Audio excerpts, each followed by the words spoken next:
may tinawag ba si Pablo ng mga pastor? Meron o wala? Tanong ko muna sa'yo, meron bang tinawag ng mga pastor dyan? Ang tinawag niya doon, Meron muna o wala? di ba, meron ngayon binigyan, Okay. di ba, yung binigyan gave, Meron? kasi gave, G-A-V-E, kasi Oh. nabigay na, di ba? Gave, Okay.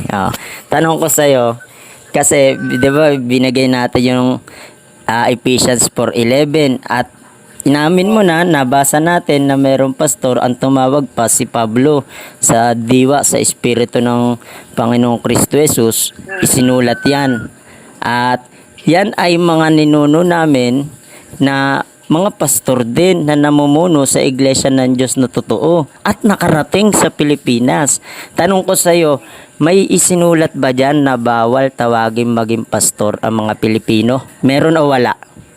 Pili ka muna, meron o wala, tapos paliwanag. May nasusulat ba dyan, bawal tawagin mga pastor ang Pilipinong pastor? Meron o wala? wala. Paliwanag.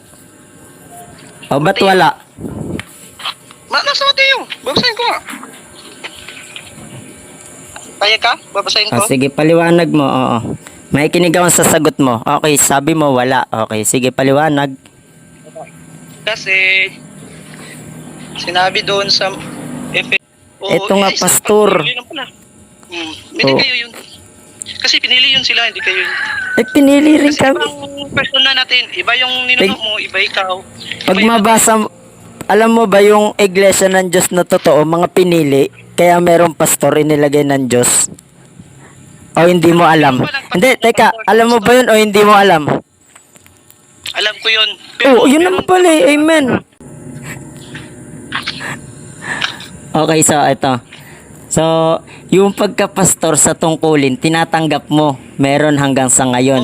Oh, amen. Yun ang pagkapastor ko, tungkulin. Tanggap mo pala eh. Thank you. Salamat sa pag-amin. Salamat sa amin. Praise the Lord.